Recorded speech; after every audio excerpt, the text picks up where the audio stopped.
ముందుగా తండ్రి దేవునికి ప్రభువైన క్రీస్తు పేరిట నా యొక్క కృతజ్ఞతాస్తుతులు చెల్లిస్తూ నేడు ఈ ఆరాధనకు చేరువచ్చినటువంటి సహోదరులందరికీ కూడా ప్రభువైన యేసుక్రీస్తు నామములో నా హృదయపూర్వక వందనాలు తెలియజేస్తా ఉన్నాను. మరి సమయమైంది కనుక ఆరాధన కార్యక్రమాన్ని మనం ప్రారంభించుకుందాం. సహోదరులు జి శ్రీని గారు వచ్చి ఈ యొక్క కార్యక్రమాన్ని నడిపించవలసిందిగా సమయాన్ని సహోదరులకి అప్పగిస్తూ ఉన్నాను.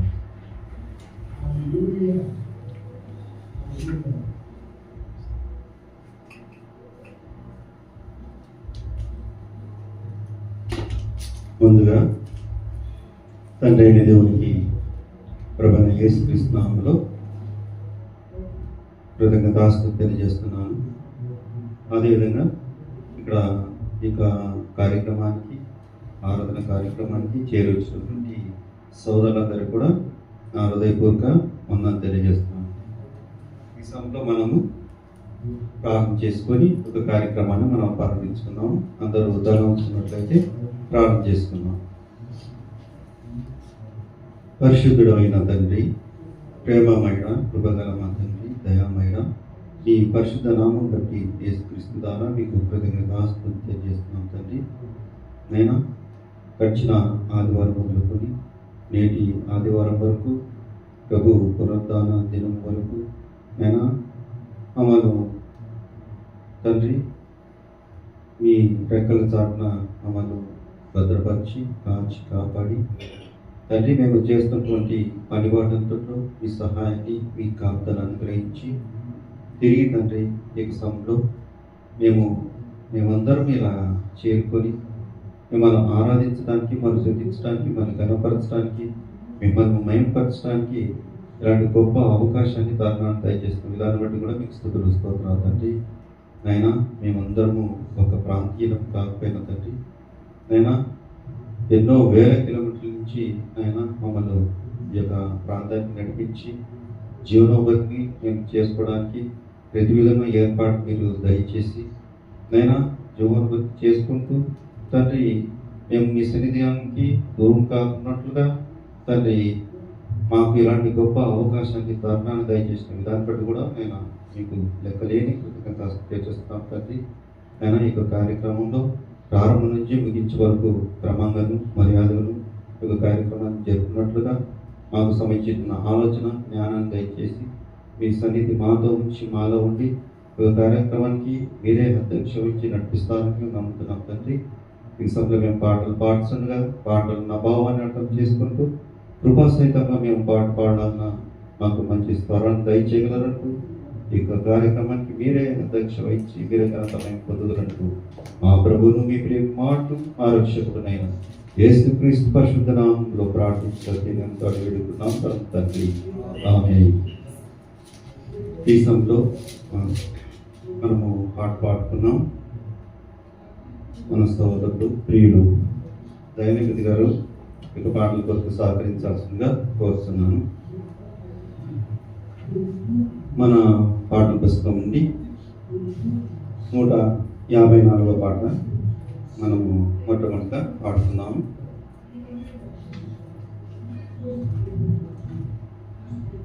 ఇంతకాలం నీదు కృపలో కాచిన దేవా, ఇంతకాలం నీదు కృపలో కాచిన దేవా, ఇకను కూడా మాకు తోడు నీడ నీవే కదా,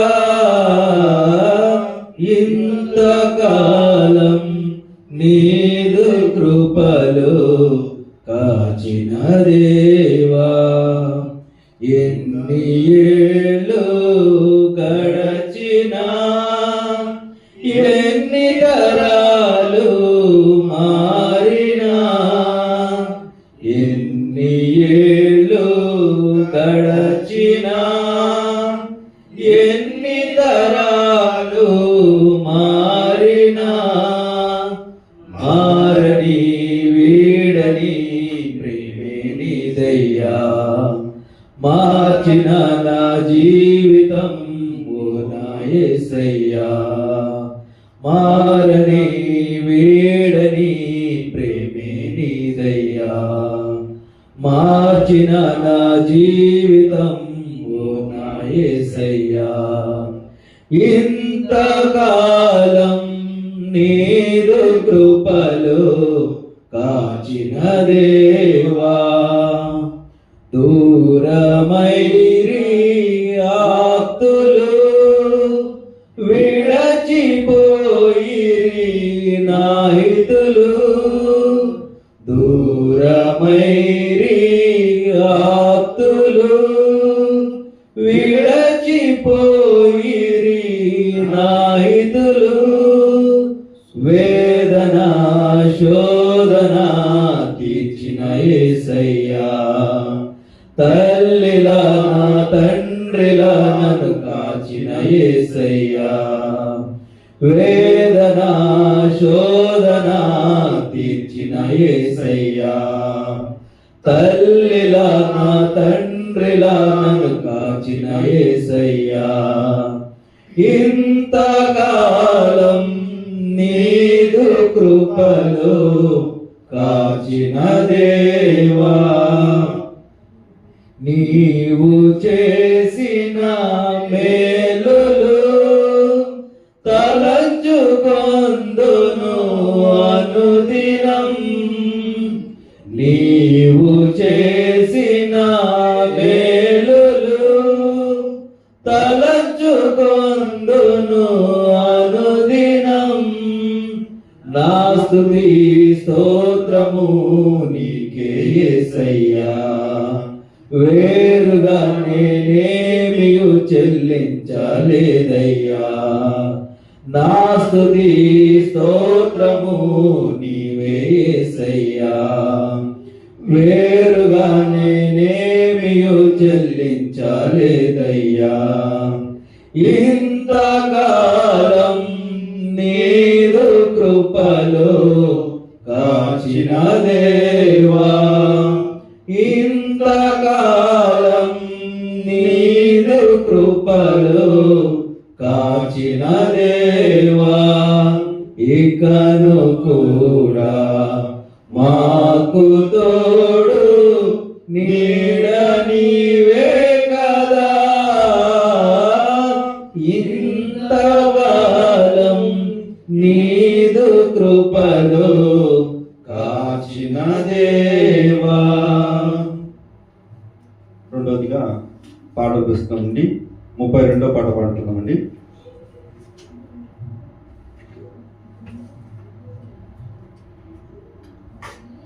నీటి వాగుల కొరకు అని పాట పాడుతున్నాం. పాట పుస్తకం నుండి 32వ పాట. నీటి వాగుల కొరకు దూపి ఆశించునట్లు నీ కొరకు నా ప్రాణము తప్పిగొనుచున్నది. నీ కొరకు నా ప్రాణము తప్పిగొనుచున్నది. నా ప్రాణమా నా సమస్తమా ప్రభుని స్తుతించుమా. నా యేసు చేసిన మేలను నీవు మరువకుమా. నా యేసు చేసిన మేలను నీవు మరువకుమా. పనికిరాని నన్ను నీవు పైకి లేపితివి. క్రీస్తునే బండ పైన నన్ను నిలిపితివి. పనికిరాని నన్ను నీవు పైకి లేపితివి. క్రీస్తునే బండ పైన నన్ను నిలిపితివి. నా అడుగులు స్థిరపరచి బలమునిచ్చితివి. నా అడుగులు స్థిరపరచి బలమునిచ్చితివి. నీదు అడుగు జాడలనే వెంబడింతు ప్రభు, ఇలలో వెంబడింతు ప్రభు. నా ప్రాణమా నా సమస్తమా ప్రభుని స్తుతించుమా. నా యేసు చేసిన మేలను నీవు మరువకుమా. నా యేసు చేసిన మేలను నీవు మరువకుమా. అంధకారపు లోయలలో నేను నడచినను, ఏ అపాయము రాకుండా నన్ను నడిపితివి. అంధకారపు లోయలలో నేను నడచినను, ఏ అపాయము రాకుండా నన్ను నడిపితివి. కంటి పాపగా నీవు నన్ను కాచితివి. కంటి పాపగా నీవు నన్ను కాచితివి. కన్న తండ్రివి నీవని నిన్ను కొలిచెదను, ఇలలో నిన్ను కొలిచెదను. నా ప్రాణమా నా సమస్తమా ప్రభుని స్తుతించుమా. నా యేసు చేసిన మేలను నీవు మరువకుమా.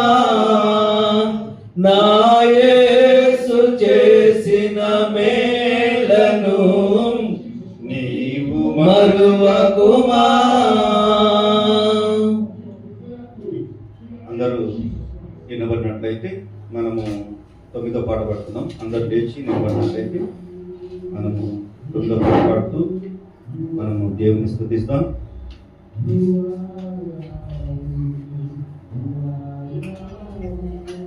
యెహోవా నా బలమా, యథార్థమైనది నీ మార్గమైన పాట పాడుతూ దేవుని స్తుతిస్తాం.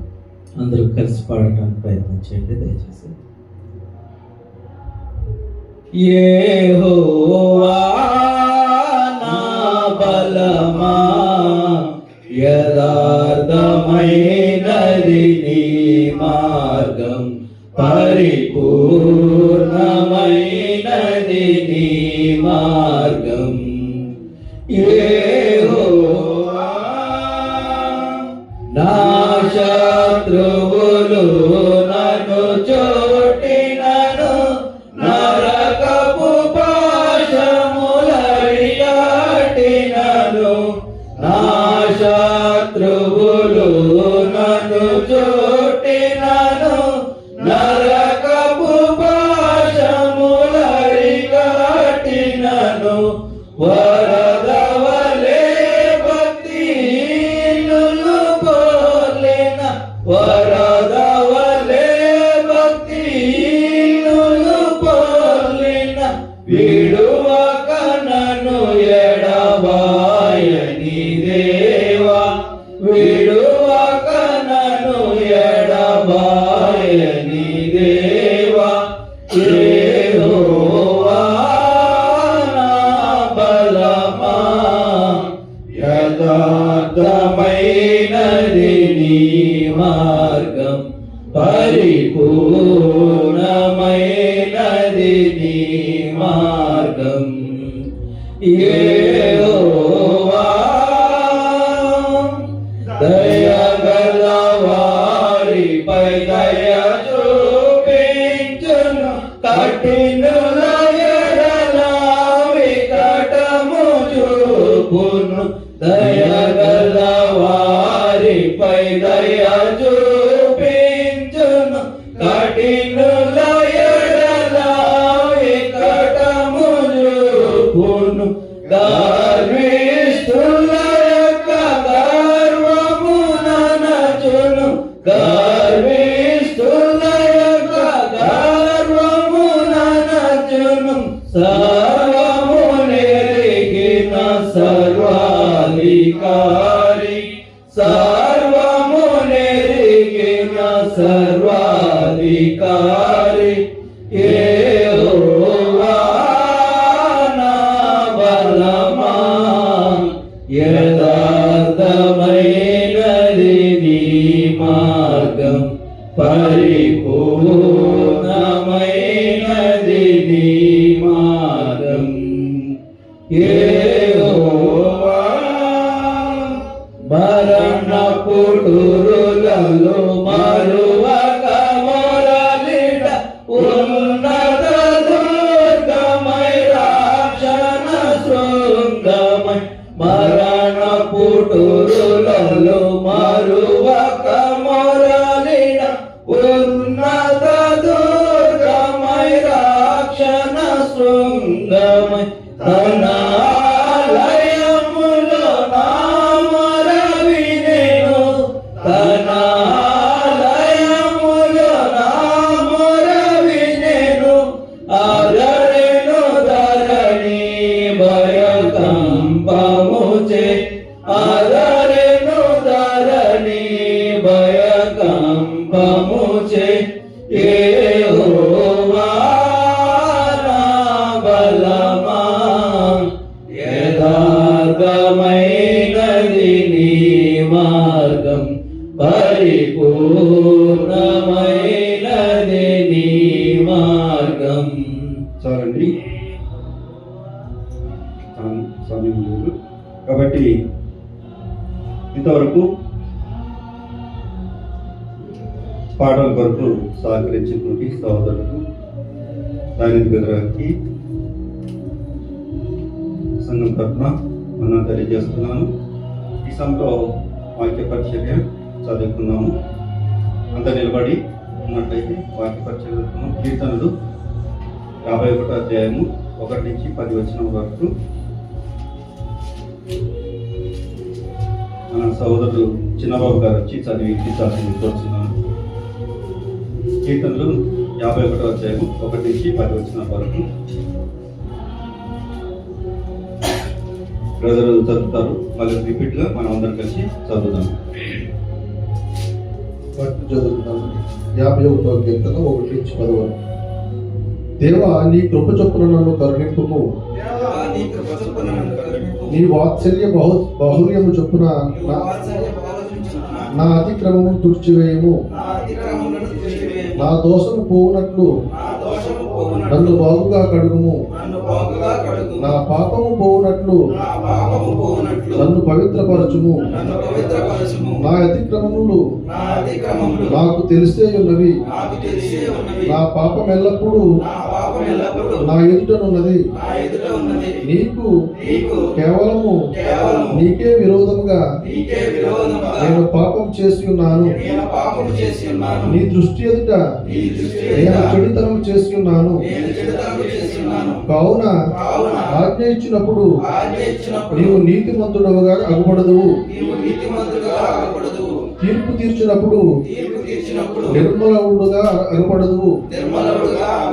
నేను పాపంలో పుట్టినవాడను, పాపములోనే నా తల్లి నన్ను గర్భమును ధరించెను. నీవు అంతరంగములో సత్యము కోరుచున్నావు. ఆంతర్యమున నాకు జ్ఞానము తెలియజేయదు. నేను అపవిత్రుడనట్లు నేను పవిత్రుడనట్లు హిస్సోపుతో నా పాపము పరిహరింపుము. హిమము కంటేను నేను తెల్లగా ఉన్నట్లు నీవు నన్ను కడుగుము. ఉత్సాహ సంతోషములు నాకు వినిపింపుము. అప్పుడు నీవు విరిచిన ఎముకలను హర్షించును. నా పాపములకు విముకుడవు కమ్ము. నా దోషములన్నిటినీ తుడిచివేయము. దేవా, నా యందు శుద్ధ హృదయము కలుగ చేయము. నా అంతరంగములలో స్థిరమైన మనసును నూతనముగా పుట్టించుము. ఆమేన్.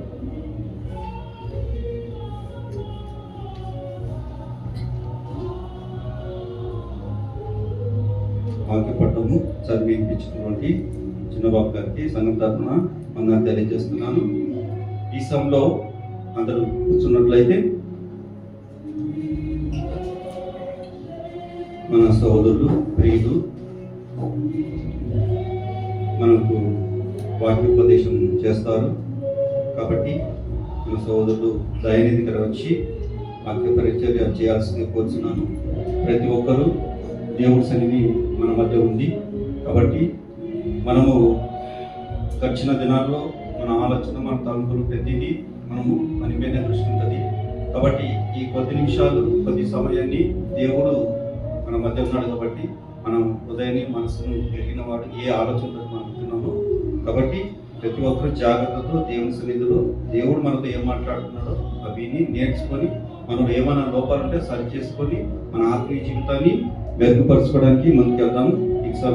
ఈ సమయాన్ని సోదరుడు దయానిధి గారికి అప్పగిస్తున్నాను.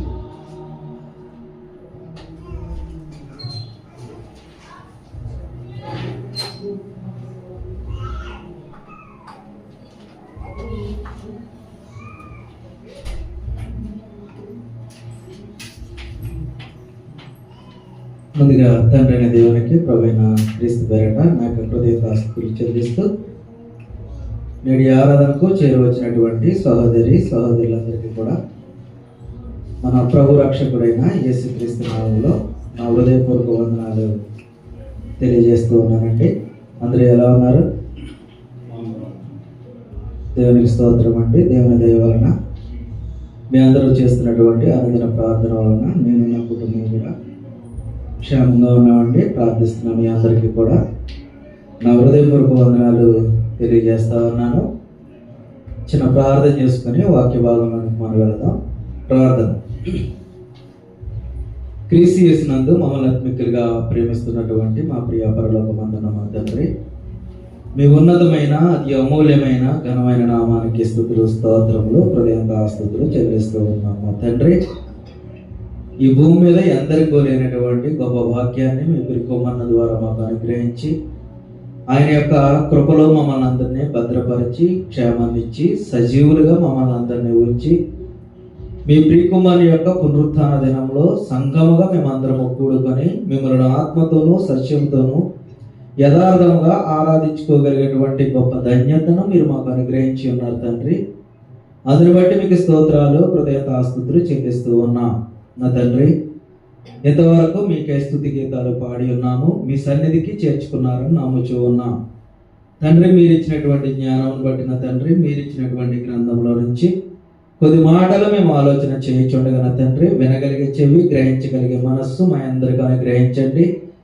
బోధించుతున్న నాకు సమయోచితమైన జ్ఞానం ఇచ్చిన తండ్రి, అందరికీ అర్థమయ్యే రీతిలో నా తండ్రి అనుసరించి బోధించగలిగేటువంటి జ్ఞానమును మాకు అనుగ్రహించమని మా ప్రభువును మా రక్షకుడును మీ ప్రియకుమారుడైన క్రీస్తు పేరట ఈ యొక్క ప్రార్థన మనలో అడిగి వేడుకొనుచున్న మా ప్రియ పరలోకమందున మా తండ్రి, ఆమేన్. ఈరోజు మనం నేర్చుకొనబోయేటటువంటి పాఠం ఏంటంటే మారు మనస్సును గురించినటువంటి సంగతులు కొన్ని మనం ఆలోచన చేద్దాం. మారు మనస్సు అంటే ఏంటండి? మారు మనసు అంటే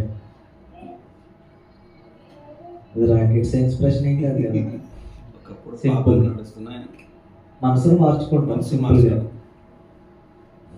ఎలా అంటే ఇక్కడ రావాలని అనుకున్నారు, వెంటనే ఏదో పని జరిగింది, వెంటనే ఏం చేసుకుంటాం మనం?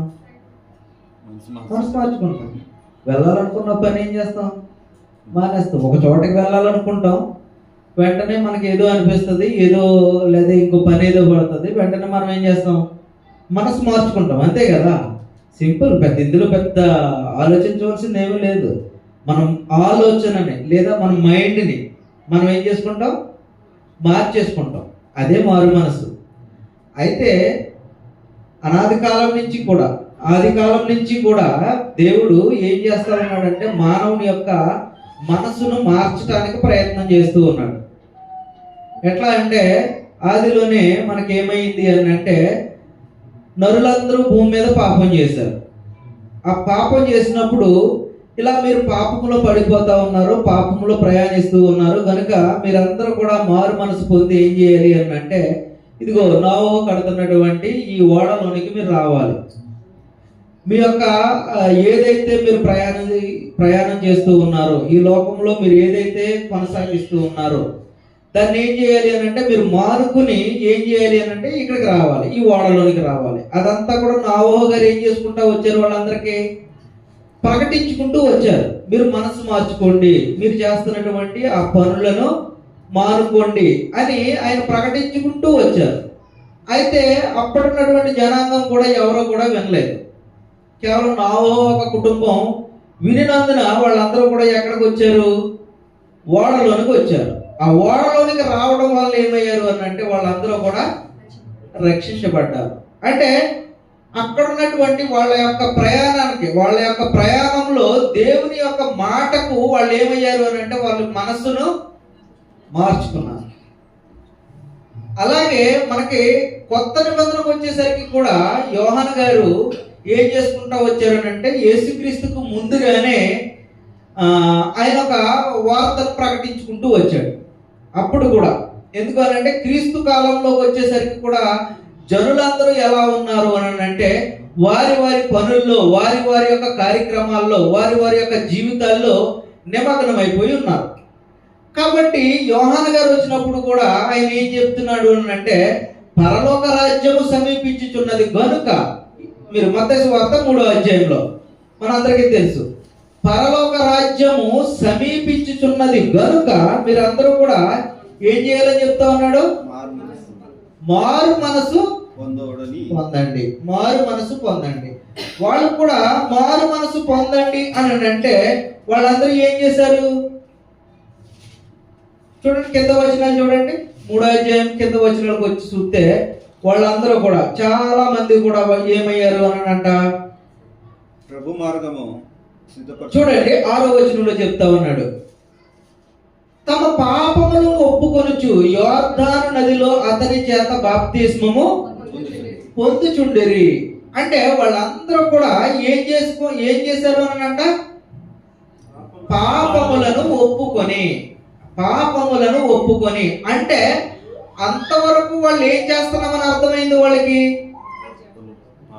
పాపం చేస్తున్నామని అర్థమైంది. అంటే మనం వెళుతున్నటువంటి మార్గము సరైనది కాదు అని అర్థమైంది కాబట్టే వాళ్ళందరూ కూడా ఏమయ్యారు అని అంటే ఈ వార్త వినబడగానే వాళ్ళ యొక్క మనసును ఏం చేసుకున్నారు, అదే వారి మనసు, ఆ మనసును మార్చుకున్నారు. అంటే వార్త వినబడినప్పుడు, స్వార్థ వినబడినప్పుడు జనులందరూ ఏమవ్వాలి, మనసును మార్చుకోవాలి, వారి పాపములు విడిచిపెట్టాలి, వారు వెళుతున్నటువంటి మార్గాన్ని నుంచి తొలగిపోయి దేవుడు చూపించినటువంటి ఆ చిత్తములోనికి, ఆ మార్గంలోనికి అందరూ కూడా రావాలి. ప్రభువైన యేసుక్రీస్తు కూడా అదే బోధించుకుంటూ వచ్చాడు. ఇదే మత్తయి సువార్త 5వ అధ్యాయంలో 17వ వచనంలో కూడా ఏం చెప్తా ఉన్నాడు అని అంటే, అప్పటి నుండి యేసు పరలోక రాజ్యము సమీపించుచున్నది కనుక మారు మనసు పొందుడని చెప్పుచు ప్రకటింప మొదలు పెట్టాను. 5వ అధ్యాయము 17వ వచనంలో, 4వ అధ్యాయము 17వ వచనంలో యేసుక్రీస్తు కూడా ఏం చేశారు అని అంటే పరలోక రాజ్యము సమీపించుచున్నది గనుక మారు మనసు పొందుడని చెప్పుచు ప్రకటింప మొదలు పెట్టాను. ఆయన కూడా ఏం చేశారు అని అంటే మారు మనసు పొందండి అంటే ఈ లోకంలో జీవిస్తున్నటువంటి ప్రతి ఒక్కరికి ఏం అవసరం అవుతుందని అర్థమవుతుంది మనకి. ఇంకా ఇదే బాధ్యతను యేసుక్రీస్తు కూడా మరి శిష్యులకు అప్పగించినట్లుగా కూడా మనం చూడవచ్చు. అది లూకా సువార్త 24వ అధ్యాయంలో మనం చూద్దాం. లూకా సువార్త 24వ అధ్యాయంలో ఇక్కడ చెబుతూ ఉంటాడు. ఎక్కడి నుంచి స్టార్ట్ చేయమంటున్నాడు అని అంటే వీళ్ళని సువార్త 24వ అధ్యాయము 46వ వచనాన్ని చూడండి. 45 నుంచి చదువుదాం.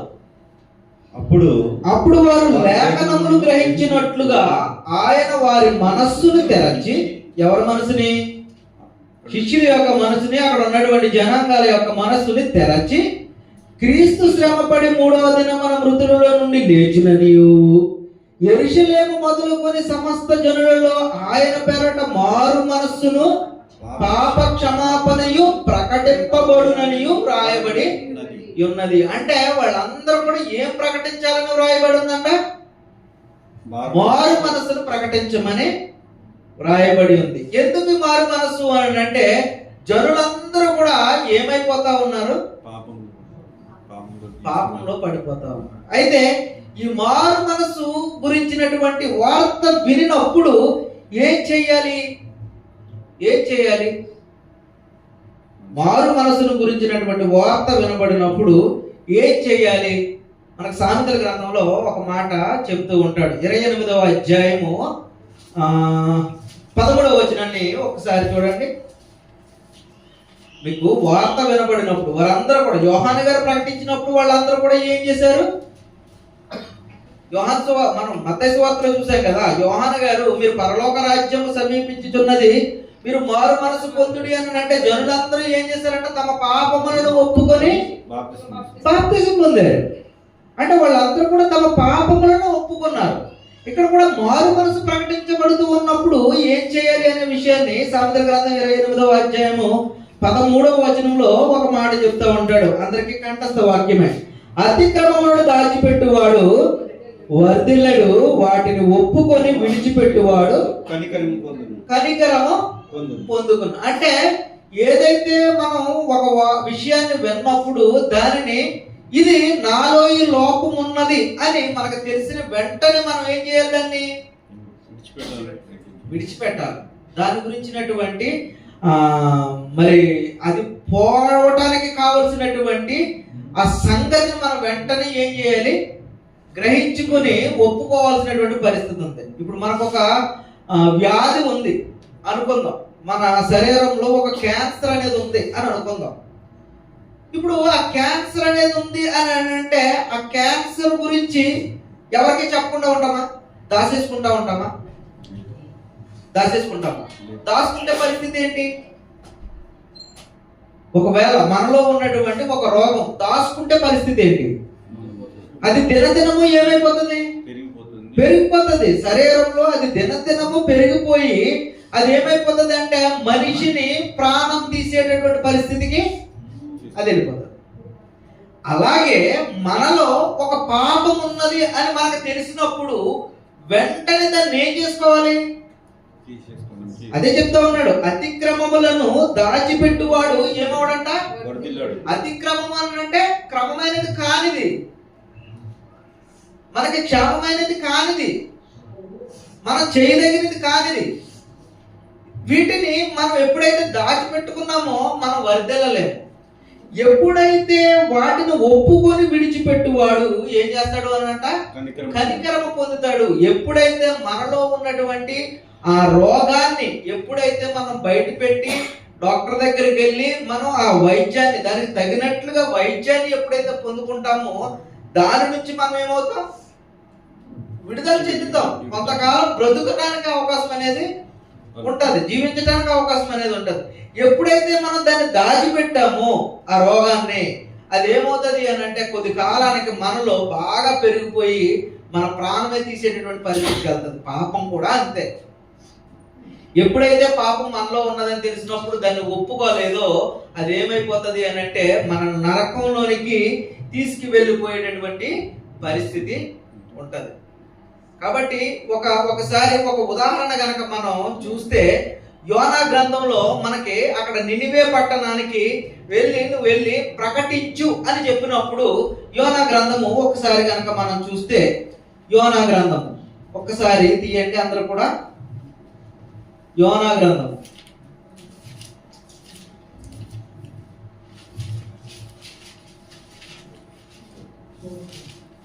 యోనా గ్రంథం కనుక మనం తీసినప్పుడు యోనా గ్రంథంలో అక్కడ నినివే పట్టణానికి వెళ్ళి నువ్వు ప్రకటించు అని చెప్పినప్పుడు ఆయన ప్రకటించారంట.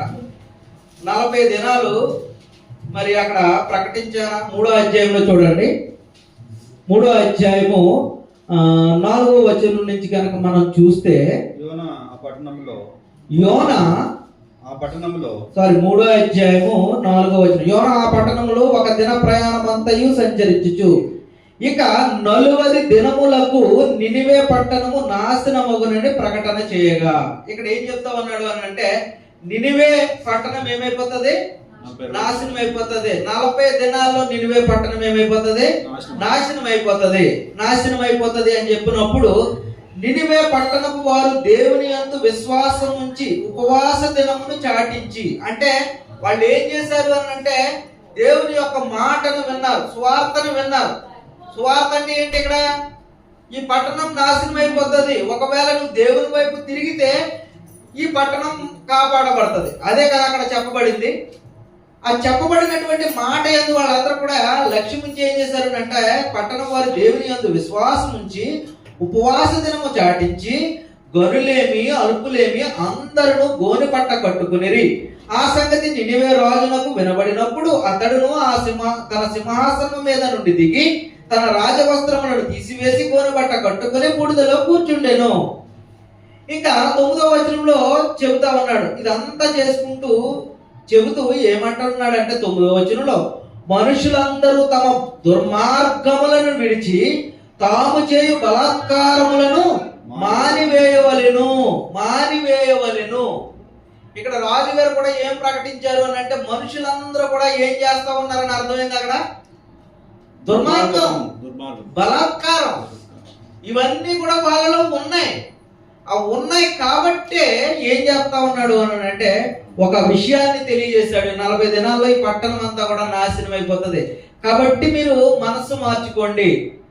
ఎప్పుడైతే మీరు మనసు మార్చుకుని ఆ దుర్మార్గతను విడిచి దేవుని వైపు తిరుగుతారో మీరందరూ కూడా కాపాడబడతారు అనే విషయాన్ని ఎప్పుడైతే ప్రకటించారో వాళ్ళందరూ కూడా ఉపవాసం ఉండి దేవుని వైపు తిరిగి దేవునికి మొరపెట్టగా కింద ఏమైంది అని అంటే 10వ వచనంలో, ఈ నినివే వారు తమ చెడు నడతలను మానుకొనగా వారు చేయుచున్న క్రియలను దేవుడు చూచి పశ్చాత్తాపుడై వారికి చేయుదునను తాను మాట ఇచ్చిన కీడు చేయక మానేడు. అంటే దేవుడే ఏం చేసుకున్నాడు? మనసు మార్చేసుకున్నాడు. దేవుడే మనసు మార్చుకున్నాడు. ఎందుకు మనసు మార్చుకున్నారు అంటే, ఇక్కడ ఉన్నటువంటి ప్రజలందరూ కూడా ఏం చేశారు? వాళ్ళు మనసు మార్చుకున్నారు. అప్పటి వరకు ప్రయాణిస్తున్నటువంటి ప్రయాణాన్ని వాళ్ళు విడిచిపెట్టేసి దేవుని వైపు, అంటే దేవునికి దగ్గరగా ప్రయాణించవలసినటువంటి ఆ జీవితాన్ని వాళ్ళు ఏం చేశారనంటే ముందు దేవునికి దగ్గరగా బ్రతకడానికి మానుకున్నారు. ఎప్పుడైతే ఈ వాక్యం ప్రకటించబడిందో, ఎప్పుడైతే వాళ్ళు సంగతి తెలుసుకున్నారో, ఆ సంగతి తెలుసుకున్న వెంటనే వాళ్ళలో ఉన్నటువంటి దుర్మార్గం ఏమైంది అని అంటే విడిచిపెట్టారు. వాళ్ళలో ఉన్నటువంటి ఆ బలాత్కారం ఏదైతే ఉందో దాన్ని విడిచిపెట్టారు. ఎప్పుడైతే ఆ బలాత్కారాన్ని, ఆ దుర్మార్గతను వాళ్ళు విడిచిపెట్టారో వెంటనే దేవుడు చేయాలనుకున్నటువంటి ఆ కీడును కూడా మానేసుకున్నాడు. ఈ రోజుని మనలో కూడా ఇలాంటి దుర్మార్గతమే, ఇలాంటి బలాత్కారమే మనలో కూడా ఉంటూ ఉంది, లేదంటారా? ఇప్పుడు మనందరము కూడా ఈ లోకంలో పాపాత్ములుగా బ్రతుకుతూ ఉన్నప్పుడు యేసుక్రీస్తు యొక్క సువార్త ద్వారా మనలందరినీ కూడా సంఘంలోనికి పిలిచాడు. అంటే అప్పుడు అలా బ్రతుకుతున్నటువంటి మనము సంఘంలోకి వచ్చాం, మనసును మార్చుకుని సంఘంలోనికి వచ్చాం. సంఘంలోనికి వచ్చి మరి క్షేమంగా బ్రతుకుతా ఉన్నామా? దేవునికి ఇష్టలుగా బ్రతుకుతా ఉన్నామా? మనం లోకంలో ఉన్నటువంటి వారి యొక్క పరిస్థితి వేరు, వాళ్ళకి దేవుడే తీర్పు తీరుస్తాడు అనుకుంది. ఇప్పుడు మన పరిస్థితి ఏంటి? మనలో ఈ బలాత్కారం లేదంటారా? సంఘంలో ఉన్న వారిలో బలాత్కారం లేదా? సంఘంలో ఉన్న వారిలో ఈ దుర్మార్గత లేదంటారా? ఉన్నదో లేదో తిమోతి గారికి పౌలు గారు రాస్తూ చెప్తా ఉన్నాడు, సంఘంలో ఎలాంటి జనాంగం ఉంటారో వాళ్ళకి నువ్వు ఎలా ఉండాలో అనే విషయాన్ని చెబుతూ ఉన్నాడు. ఆ సంగతిని చూసుకుని మనం ముందుకు వెళదాం, ఎందుకంటే మనకి సమయం కావస్తా ఉంది. పర్వాలేదైనా మనం చెప్తాను. తిమోతికి రాసినటువంటి రెండవ పత్రిక, తిమోతికి రాసినటువంటి రెండవ పత్రిక, అపోస్తలుడైనటువంటి పౌలు తిమోతికి తన రెండవ పత్రికను రాస్తూ 3వ అధ్యాయంలో ఈ మాటలు చెబుతూ ఉన్నాడు. చూడండి, ఇది సంఘంలో ఉన్న వారికి రాస్తున్నటువంటి పత్రిక. తిమోతి గారు ఒక సంఘంలో ఉన్నారు, ఒక దైవజనుడిగా, సంఘాన్ని నడిపిస్తున్నటువంటి ఒక నాయకుడిగా తిమోతి గారు ఉన్నారు. ఆ నాయకుడిగా ఉన్నటువంటి తిమోతి గారికి ఎక్కడో జైల్లో ఉన్నటువంటి పౌలు గారు పత్రికను రాస్తూ ఉన్నారు. జనులు ఎలా ఉంటారో ఈ అంత్య దినాలలో, అంత్య దినాలు అని అనగానే ఇవే, క్రీస్తు మరణించి తిరిగి లేచి ఆరోహణమై వెళ్ళిన తరువాత నుంచి కూడా మనకి ఏమైనాయి అంటే అంత్య దినాలు. ఎందుకంటే నేను త్వరగా వచ్చుచున్నాను అని మొదలు పెట్టాడు. మళ్ళా నేను వస్తాను మరలా అన్నాడు. ఆయన రాకడ ఎప్పుడనేది తెలియదు. ఇప్పటికి 2020 సంవత్సరాలు అయింది. ఆయన ఏ క్షణానైనా రావచ్చు. నేను దొంగ వలె వచ్చేదను అని చెప్పాడు. అంటే ఆయన రాకడ మనకి ఎప్పుడో తెలియదు. ఆయన ఎప్పుడు వస్తాడో మనకు తెలియనప్పుడు మనం ఎప్పుడు కూడా ఎలా ఉండాలి? ఎలాగా ఉండాలి? జాగ్రత్త కలిగి ఉండాలి. అదే విషయాన్ని ఇక్కడ చెబుతూ ఉన్నాడు 3వ అధ్యాయంలో. అంత్య దినములలో అపాయకరమైనటువంటి కాలములు వచ్చునని తెలుసుకొనుము. తిమోతికి చెప్తా ఉన్నాడు పౌలు గారు.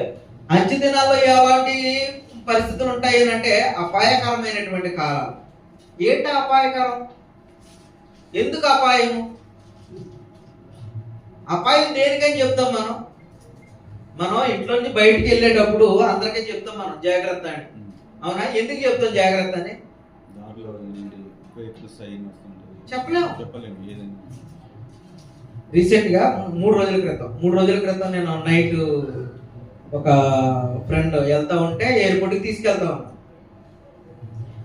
నాది స్ట్రైట్ సిగ్నల్, అది స్ట్రైట్ సీదాగా వెళ్ళాలి కదా, నేను సీదాగానే వెళ్తున్నా. అటుపక్క నుంచి సీదా సిగ్నల్ కూడా ఓపెన్ అయింది, ఇది సిగ్నల్ సీదా ఓపెన్ అయింది. కాకుంటే అటుపక్క నుంచి లెఫ్ట్ కి వచ్చే సిగ్నల్ ఓపెన్ కాలేదు. అంటే ఈ లెఫ్ట్ సిగ్నల్ ఒకేసారి ఓపెన్ అవుతాయి. అయితే అది గ్రహించినటువంటి ఒక టాక్సీ వాడు ఏం చేశాడు అని అంటే, ఈ లెఫ్ట్ ఈ సిగ్నల్ ఓపెన్ అయిన అంటే స్ట్రైట్ సిగ్నల్ లోనే గ్రీన్ అనుకున్నాడు. వాడు అలా వచ్చేసాడు. నేను కరెక్ట్ గానే ఉన్నాను, కానీ వాడు ఎలా వచ్చాడు? రాంగ్ వేలో వచ్చాడు. జస్ట్ ఇంత గ్యాప్ లో ఆగాము ఇద్దరం. సిగ్నల్ లో ఇంత గ్యాప్ లో జస్ట్ టచ్ అయింది అనమాట. బాగా మిల్లీ గ్యాప్ లో ఆగాము ఇద్దరం. ఒకవేళ కొట్టుకుంటే ఇద్దరము చాలా ప్రమాదం జరిగేది. సరిగ్గా వాడికి నాకు సెంటర్ లో ఉన్నాడు, సరిగ్గా డ్రైవర్ కి దగ్గర వచ్చాడు. కొడితే నన్ను కొడుతున్నాడు అనమాట డైరెక్ట్ గా. నా బండి ఇట్లా ఉంటది కదా, వాడు ఇట్టే వచ్చాడు కదా సరిగ్గా. అంటే మనం కరెక్ట్ గా ఉన్నా కూడా ఎదురు నుంచి వచ్చేది ఎలా ఉంటది? ప్రమాదం చెప్పలేనటువంటి పరిస్థితి. అందరూ కూడా క్షేమంగా ఉన్నారు, ఫ్లైట్ ఎక్కిన వాళ్ళు అందరూ కూడా. ఏమైంది వాళ్ళ పరిస్థితి? అంటే అంచె దినాల్లో ప్రమాదకరమైనటువంటి పరిస్థితులు ఎలా ఉంటాయో చెప్తా ఉన్నాడు. ఇలాంటి ప్రమాదాలే కాదు, అసలు ప్రమాదాలు ఎక్కడ ఉన్నాయో చెప్తా ఉన్నాడు. చూడండి ఎలాగనగా 2వ వచనంలో చెప్తున్నాడు. ఎలాగంటే ఆ కాలములు వచ్చునని తెలుసుకొనుము. ఎలా వస్తాయి అంటే మనుషులు, అంటే ప్రమాదం ఎలా వస్తుందంట? ప్రమాదం ఎలా వస్తుంది? మనుషుల నుంచి వస్తుంది. ఆ మనుషులు ఎలా ఉన్నారు అని అంటే స్వార్థం. ప్రమాదం మనిషి యొక్క స్వార్థంతో మొదలు పెడతా ఉంటుంది మనకు, అంతే కదా. ప్రతిదీ కూడా స్వార్థం. స్వార్థం లేనటువంటి మనుషులు ఎవరైనా ఉన్నారా ఈ లోకంలో? అది బయటే కాదు, సంఘంలోనే కాదు, అందరూ కూడా స్వార్థంతో. ఎవరికి వాళ్ళు స్వార్థం. ఒక సువార్థికుడు ఉన్నాడు, ఇంకొక సువార్థికుడి మీద స్వార్థం. అవునా? ఒక సువార్థికుడు ఉన్నాడు, ఈ సువార్థికుడే గొప్పడు అని అనుకుంటాడు, కానీ ఆ సువార్థికుడిని గౌరవించేటటువంటి పరిస్థితి లేదు ఈ రోజు. సంఘంలో ఉన్నటువంటి ఒక విశ్వాసం ఉన్నాడు, ఇంకొక విశ్వాసం మీద ప్రేమ కలిగి ఉండేటువంటి పరిస్థితి లేదు. ఆ విశ్వాసం అంటే స్వార్థం. ఏంటిది? మరి ఇలాంటి స్వార్థం పెట్టుకుని సంఘంలో మనం కొనసాగుతూ ఉంటే దేవుడు మనం కనికరిస్తాడా? కరుణిస్తాడా? ఈ ప్రమాదం ఎక్కడికి వస్తుంది మనిషికి? ఈ ప్రమాదం ఎక్కడి నుంచి వస్తా ఉంది? అపాయకరమైనటువంటి దినాల్లో నువ్వు ఉన్నావు అని తిమోతి గారిని పౌలు గారు హెచ్చరిస్తా ఉన్నారు అని అంటే మనుషులందరూ స్వార్థంతో నిండుంటే ఇంక ఈయన ఎక్కడ బ్రతకనిస్తారు చెప్పండి? ఒక సేవకుడినైనా ఎక్కడ బ్రతకనిస్తారు? విశ్వాసులందరూ ఒక స్వార్థంతో ఉన్నారనుకో, సేవకుడు ఎక్కడ లేస్తాడు? సేవకుడే ఒక స్వార్థంతో ఉన్నాడు అనుకో, విశ్వాసులను ఎక్కడ లేపుతాడు? ఈరోజు విశ్వాసులు సంఘంలో అభివృద్ధి చెందట్లేదు అని అంటే ఒక ఆడికి సేవకుడే ఏం చేస్తూ ఉంటాడు? పైకి రానివ్వడు, ఎదగనివ్వడు. ఎందుకంటే ఒకవేళ ఉంటే తన కుమారుడిని లేపుకొని ఆ కుమారుడికే సంఘాన్ని అప్పగించాలి అని అనుకుంటాడే తప్ప సంఘంలో ఆత్మీయతలో ఎదుగుతున్నటువంటి ఒక విశ్వాసికి ఆ పనిని అప్పగించాలనేటువంటి ఒక మనస్సు కలిగి సువార్థికుడు ఉంటా ఉన్నాడు ఈ రోజుని. ఏంటి ఆయనలో ఏముందని? స్వార్థం. స్వార్థం. అందుకే చెప్తా ఉన్నాడు, మనుషులు ఎలా ఉన్నారు అని అంటే స్వార్థ ప్రియులు. స్వార్థాన్ని ప్రేమించేవారు. ప్రియులు అంటే ప్రేమించేవారు. స్వార్థాన్ని ప్రేమించడం ఏంటంటే ఇంకా ఎలా ఉన్నారంట? ధనాపేక్షులు. ధనం అంటే ఆసక్తి కలిగి సంఘంలో మనం ధనం వెనకాలే పరుగులు పెడతా ఉంటే ఇంకేం ఎదుగుతాం మనం? ఇది కూడా ప్రమాదమే కదా. ఇది కూడా ప్రమాదమే. ఒక ధనాపేక్ష కలిగి ఉన్నటువంటి ఒక వ్యక్తితో మనం ట్రావెల్ చేస్తున్నాం అనుకో, ఎప్పుడు మనల్ని కూడా ఏం చేస్తాడు వాడు? అమ్మేస్తాడు మనం కూడా. ఆ ధనానికి లోబడి ఏం చేస్తాడు? మనల్ని కూడా ఏదైనా లాభం వస్తుంది అని అనుకుంటే మనల్ని విడిచిపెట్టైనా వెళ్ళిపోతాడు. ధనాపేక్షులు. బెక్కములాడువారు అంటే గొడవలు పడేవాళ్ళు. గొడవలు పడేవాళ్ళు సంఘంలో లేరంటారా? సంఘంలో లేరా? గొడవలు పడేవాళ్ళు ఉన్నారు. ఎన్ని గొడవలు అండి ఈరోజు సంఘాల్లో, ఎన్ని రకాలైనటువంటి గొడవలు, ఎన్ని రకాలైనటువంటి ఇబ్బందులు. ఎన్ని సంఘంలో ఉన్న వారి గురించి ఎన్ని అపాయకరమైనటువంటి దినాలు ఉన్నాయని చెప్తా ఉన్నాడు. అపాయకరమైనటువంటి దినాలు ఎక్కడికి వచ్చినాయి అంటే సంఘంలోకి వచ్చినాయి. ఎలా వస్తున్నాయి అపాయకరమైనటువంటి దినాలు అని అంటే సాటి విశ్వాసుల నుంచి, సాటి సువార్థికుల నుంచి, సాటి పెద్దల నుంచి, సాటి పరిచారకుల నుంచి.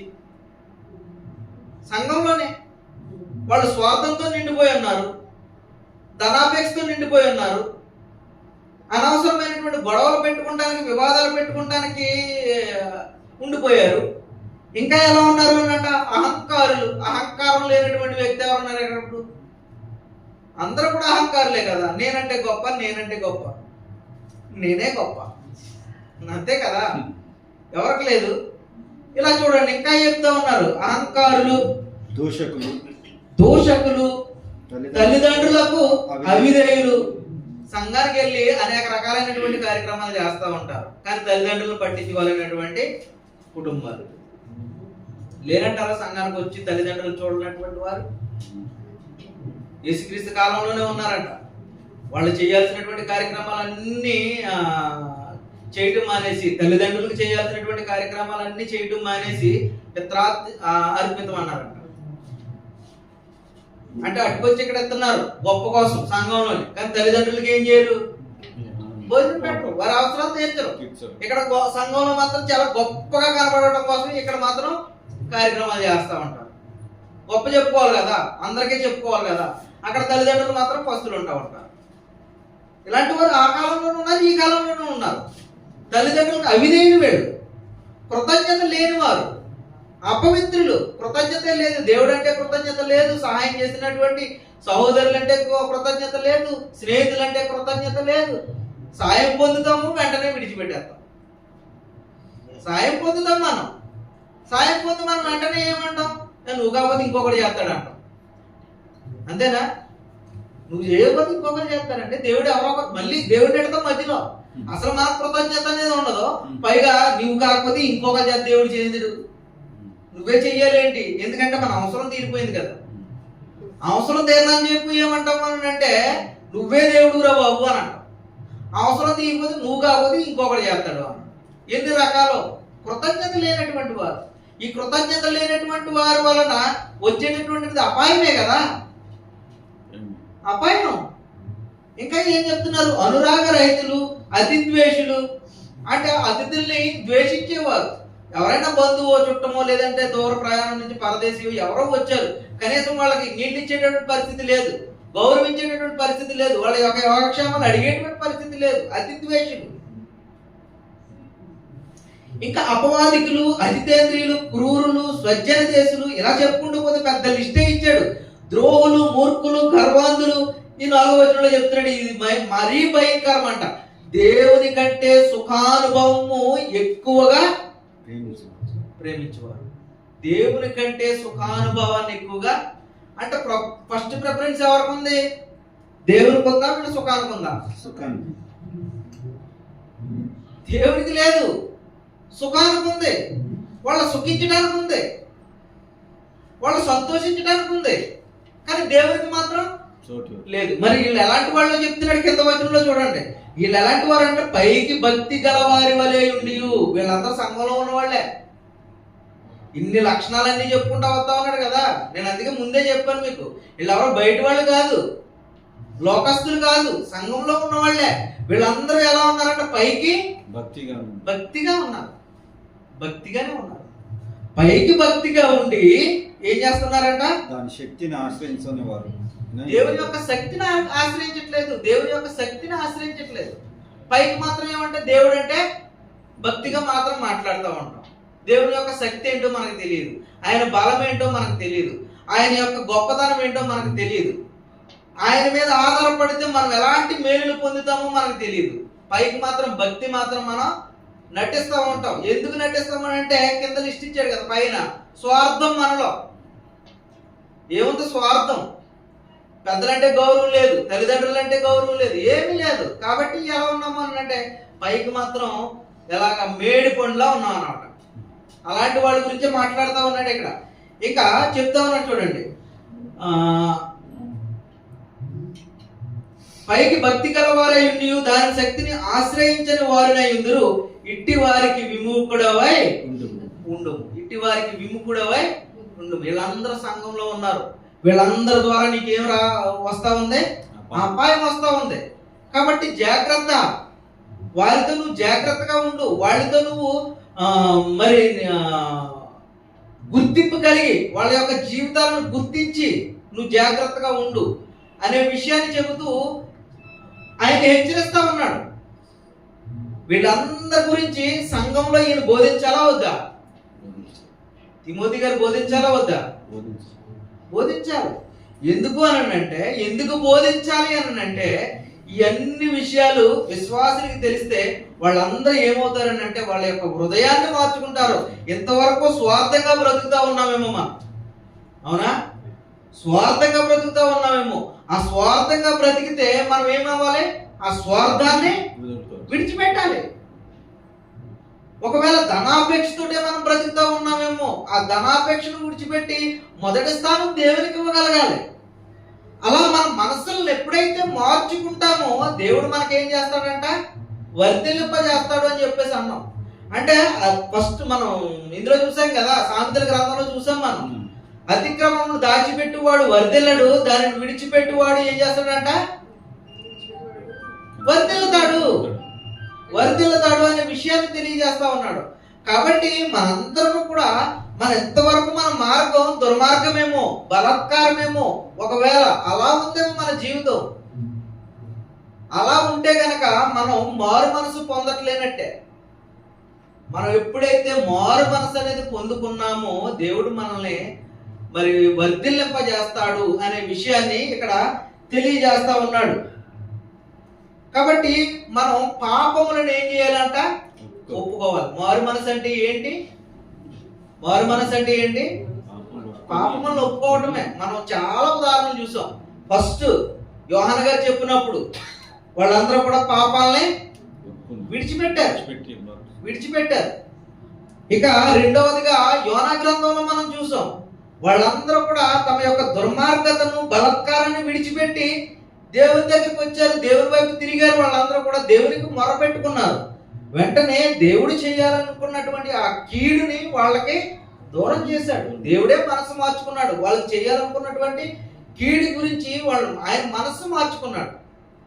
ఇక్కడ మనం చూసాం, తిమోతి గారికి పౌలు గారు చెప్తూ ఉన్నారు, మనుషులందరూ ఎలా ఉన్నారంటే స్వార్థంగా ఉన్నారు. అంత్య దినాల్లో, అపాయకరమైనటువంటి దినాల్లో వీటన్నిటికీ నువ్వు జాగ్రత్తగా ఉండు అని చెబుతా ఉన్నాడు. ఇవన్నీ ఉన్నాయి కాబట్టి వీళ్ళందరూ కూడా సంఘంలో ఉన్నటువంటి వారు వీళ్ళందరూ కూడా ఏం చేయాలి? మనసు మార్చుకోవాలి. మనసు మార్చుకోవాలి. మనం చదవబడినటువంటి లేఖన భాగం కూడా అదే అధ్యాయము. కీర్తన గ్రంథం 51వ అధ్యాయం. కీర్తన గ్రంథం 51వ అధ్యాయం. సహోదరులు చదివారు కదా, దాన్ని ఒకసారి మనం జ్ఞాపకం చేసుకుని మనం ముగించుకుందాం. కీర్తన గ్రంథం 51వ అధ్యాయం. ఆ హెడ్లైన్ కనుక మనం చదివితే, దావీదు బత్షెబా యొద్దకు వెళ్ళిన తరువాత నాతాను ప్రవక్త అతని యొద్దకు వచ్చినప్పుడు అతడు రచించిన కీర్తన. విషయం అంతా మనకు తెలుసా? ఇది దావీదు గారు బత్షెబాతో పాపం చేసినట్లుగా మనకు తెలుసు కదా. నాతాను ప్రవక్త వచ్చి ఆయన హెచ్చరించినట్లుగా తెలుసు కదా. అంటే తన పాపాన్ని ఎప్పుడైతే తనకి తెలియజేశాడో, ఎవరికి? దావీదు గారికి. నాతాను గారు వచ్చి, నువ్వు చేసింది తప్పు, పొరపాటు, ఇలా చేయటం వలన దేవుడు నిన్ను శిక్షిస్తాడు అని ఎప్పుడైతే ఆయనకు వార్త వినబడిందో, వెంటనే ఆయన చేస్తున్నటువంటి ప్రార్థన ఇది. ఆయన చేస్తున్నటువంటి, దావీదు గారు చేస్తున్నటువంటి ప్రార్థన ఎలా చేస్తున్నాడు అని అంటే, దేవా నీ కృప చొప్పున నన్ను కరుణింపుము, నీ వాత్సల్య బాహుల్యము చెప్పున నా అతిక్రమలను తుడిచివేయము, నా దోషము పోవునట్లు నన్ను బాగుగా కడుగుము, నా పాపము పోవునట్లు నన్ను పవిత్రపరచుము. మనం ఒప్పుకోగలుగుతున్నామా? ఇలాగా ఈ విధంగా మనం ఒప్పుకోగలుగుతా ఉన్నామా? ఒకసారి ఆలోచన చేయండి. మనలో ఒక స్వార్థం అనేది ఉంది. ఆ స్వార్థాన్ని దేవుని ఎదుట ఒప్పుకోగలుగుతా ఉన్నామా? ఒకవేళ ఎవరినైనా అన్యాయంగా మనం దూషించాం, మన మనస్సాక్షిగా అనిపించింది, నేను అన్యాయంగా వాళ్ళని దూషించానేమో, అన్యాయంగా వాళ్ళ మాట అన్నానేమో అని మన మనస్సాక్షిగా అనిపించినప్పుడు వాళ్ళతో మనం సమాధానం పడగలుగుతున్నామా?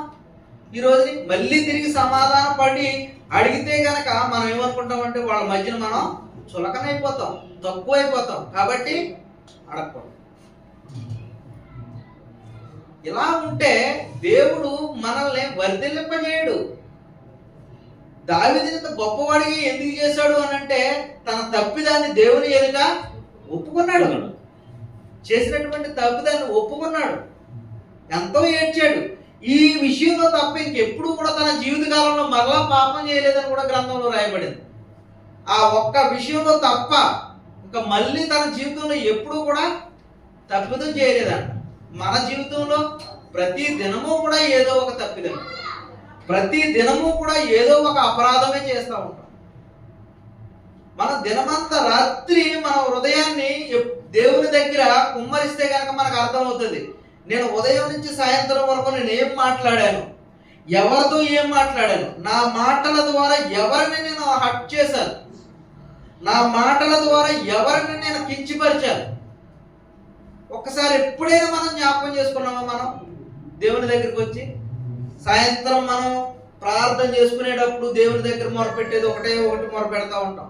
దేవా, పొద్దు నుంచి నా పని పాటలను నువ్వు కాపుదలిచ్చావు, క్షేమనిచ్చావు, నీకు స్తోత్రాలు. నా కుటుంబాన్ని దీవించు, నా పిల్లలను దీవించు, నా తల్లిదండ్రులను దీవించు, నా అత్తమామలను దీవించు. ఇది తప్ప నేను ఎవరినైనా తప్పుగా మాట్లాడానేమో, నా ప్రవర్తన ఎవరికైనా తప్పుగా అనిపించిందేమో, నేను నా వలన ఎవరైనా బాధపడ్డారేమో, దేవా క్షమించి నన్ను అని ఒప్పుకునేటువంటి పరిస్థితి మన దగ్గర ఉందా? కానీ ఇక్కడ దావీదు గారు చెప్తున్న, నా అతిక్రమములు నాకు తెలిసే ఉన్నవే అని చెప్తున్నాడు. మన అతిక్రమాలు ఏంటో మనకు తెలీదా? మన తప్పిదాలు ఏంటో మనకు తెలీదా? మన పాపం ఏంటో మనకు తెలీదా? పక్కవాడికి తెలియకపోవచ్చు, ఎవ్వరికి తెలియకపోవచ్చు. నీ హృదయంలో చేసేటటువంటి తప్పు గురించి నీకు తెలుసు, కానీ ఆ తప్పుల గురించి దేవుని దగ్గర ఒప్పుకోగలుగుతున్నామా మనం ఈ రోజున? ఒప్పుకుంటే దావీదులాగా మనం ఎక్కడో ఉన్నతమైనటువంటి స్థానంలో ఉండగలుగుతాం. ఎప్పుడైతే మనం ఒప్పుకోలేదో, అలా దాచిపెట్టుకున్నామో, ఎప్పుడు కూడా మనం వర్ధిల్లం, మన ఆత్మ వర్ధిల్లదు, అభివృద్ధి అనేది రాదు. ఆత్మీయతలో అభివృద్ధి అనేది మనకు ఉండదు. ఆత్మీయతలో అభివృద్ధి అనేది లేకపోతే ఎంతకాలమైన ఇలాగే కనుక ఉంటే దేవుడు మనం చూసి ఏమైనా సంతోషిస్తాడా? ఆనందిస్తాడంటారా? ఒక ఎదగనటువంటి బిడ్డ ఉన్నాడు అని అంటే తల్లి సంతోషిస్తుందా? తండ్రి సంతోషిస్తాడంటారా? పుట్టినటువంటి బిడ్డ ఎదగకపోతే మరి ఈ రోజుని మనం బాప్తిసం పొంది ఎన్నో సంవత్సరాలు అవ్వచ్చు, ఎంతో కాలమై ఉండొచ్చు. మనం ఏమి ఎదిగాము దేవుల్లో, ఎంతవరకు దేవుల్లో ఎదగగలిగాము, ఎంతవరకు దేవుల్లో మనం బలపడగలిగాము? ఒక్కసారి ఆలోచన చేసుకోవాలి. దేవుని దగ్గరికి వచ్చి నా అతిక్రమం నాకు తెలిసే ఉన్నాయని, నా పాపం ఎల్లప్పుడూ నా ఎదుటే ఉందని చెప్తా ఉన్నాడు. నా ఎదుటే ఉంది, నా పాపం గురించి నాకు తెలుసు, కానీ అది నీ దగ్గర ఒప్పుకోవటానికి నేనేం చేయట్లేదు, దేవుని దగ్గర ఒప్పుకోవటానికి నేనేం చేయట్లేదు, మనసు రాట్లా. కానీ వాళ్ళందరూ కూడా యోహాను గారు చెప్పినప్పుడు వాళ్ళందరూ కూడా వారి యొక్క పాపములను ఒప్పుకొని ఏం చేశారంట? బాప్తిసం పొందారంట. పాపములను ఒప్పుకొని. పేతురు గారు ప్రసంగం చేసినప్పుడు కూడా, అపోస్తలుల కార్యాలయంలో వాళ్ళ ప్రకటించినప్పుడు కూడా మీరందరూ కూడా ఏం చేయాలంటే మారు మనసు పొందండి. ఇదిగో మీరు సిలువ వేయబడినటువంటి యేసునే దేవుడు క్రీస్తుగాను ప్రభువుగాను మనకు నియమించాడు అని ఎప్పుడైతే చెప్పారో వాళ్ళందరూ హృదయంలో పొడవబడ్డారంట, నొచ్చుకున్నారంట. వెంటనే మేము ఏం చెయ్యాలి అని వాళ్ళు అడిగారు. మీరు పాపక్షమాపణ నిమిత్తం బాప్తిసం పొందండి అంటే వాళ్ళ యొక్క హృదయాన్ని మార్చుకోండి.